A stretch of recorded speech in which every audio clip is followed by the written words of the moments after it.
barakana barakuma lama kuraja ala qabatama biiroon qonna oromiyaa qajeelfama baasee kanneen kallattii kabajamoo pirezidaantiin keenya gubbarra kannisan giddu gala gochuudhaan sosochii uummataa uumuudhaa wajjin qabatee hojii misooma sululaa duratti sarargeen komiin qabu isa kana mirkaneeffachuudhaaf hojii bara kana hojjenne boqonnaa qophii keessatti wantoota qophaa'uu qabu hunda qopheessinee ta'aa jirru uummata guutuu aanaa keenya araddaa 38 irratti kan koroorsine araddaan 38 sulula isaanii bifa ajaa'iba ta'een dhiichisaan helleedhaan aadaa qabuun irratti hirmaachisuudhaan dubartoonni gahee isaanii guutuutti baadhatanii jiran jechaadha. Akkasuma dargaggeessi oomishaaf gahee hundi hojii kana irratti beekte kan gaggeessaa ture jechaadha. Akkasuma hawaasni keenya guutuun hojii kanaaf abbaa ta'ee hojjetee jira jechaadha. Kanaaf hojii kana sosochii bal'aa uumuudhaan hoggansa keenya ogeeyyiin qonnaa isa irratti gahee guddaa taphatan. Hoggansa keenyas gahee guddaa hojjetee jira jechaadha. Galata qaba. Akkasuma uummanni hawaasni keenya bal'aan onnellee nutti godhee jira jechaadha. Hirmaannaan isaan godhan dhugaa dubbachuudhaaf hirmaannaa nama ajaa'ibsiisudha. Dubartoonni khashaan isaan asirratti baasaa turan sun waan ajaa'ibaati jechaadha. Hojjaan isaan asitti hawaasa kana fidanii ittiin jajjabeessan ajaa'iba jechaadha.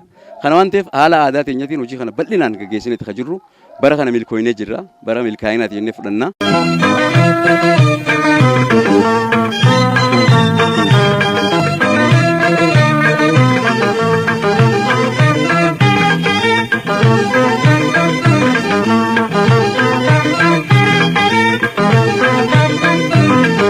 Sulula balla kizaro hara kayara tara repila gene de dagara gamachu gudoni yadada kujiru baroota dabree hojii bal'aa hojjetaa turre aanaan cirootis ni beekama hojii misooma sululaa kanaanii bara kana immoo bifa addateen araddoota hundarratti karaa wal fakkaatu waan hojjenneef dhugaa dubbachuudhaaf barri bara milkiitii uummanni keenya galata guddaa qaba dargaggeessi keenya galata guddaa qaba hoggansi keenya galata guddaa qaba dubartoonni keenya galata guddaa qaba jechaadha. Kanaaf hojiin kun akka itti fufuuf faayidaa baree jiru uummanni keenya asirratti sulula irraan kan hojjetu jiru kana boruuf lammiin itti aanee dhufu akka irraa fayyadamu gochuudhaaf hojiin hojjetaa jiru bal'aa. Citaa asirratti meergu kana asirraa akka dargaggeessi irratti ijaarame loon itti gabbisu sangaa isaa akka itti gabbisuuf hojiin hojjetaa jiru bal'aa. Inni biraa kanniisa asitti gaagura maallaqa hedduu baasnee baay'ata mootummaatiin qabnee asirraa irratti ijaarate kan jiru jechaadha.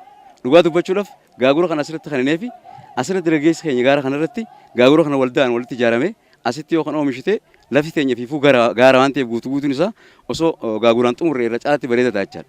Kana waan ta'eef asitti uummata irratti shaaqaltu jira jechaadha. Uummanni keenya asirraa akka waa baratuuf dargaggeessi hojii hin qabne leenjii dargaggeessi guutuun akka biyyatti fudhate san guutuu isaa karaa kanaan eegalleeti jira jechaadha. Eegalleen jiru gaariidha waan ta'eef hojii kana bal'inaan qabannee jirra. Hojii kana dargaggeessi kun qabatee akka itti fufu gochuudhaaf wanna hojjetaa jirru hawaasni keenya kana fakkeenya nu ta'aa jiran jechaadha. Kanaaf galata guddaa qabanii ulfaadhaa.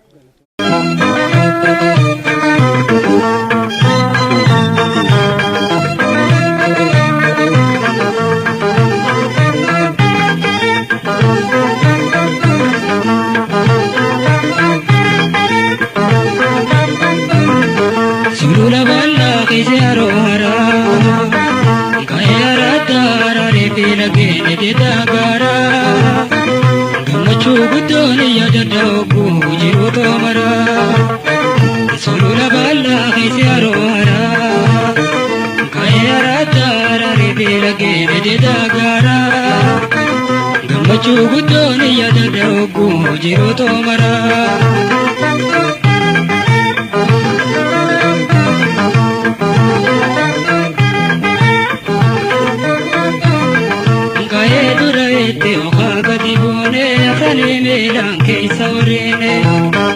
Biyyeedha kanneen takkiyeedha miyyee okolo kolwarra akkutullo geenye karaa biulee barjaa bigaangee harree godhannee dhugaala hoonnee jiruu tokko keessaa fakkii isa dargaa guddoo qabdi ta'in irraa hin fatamne.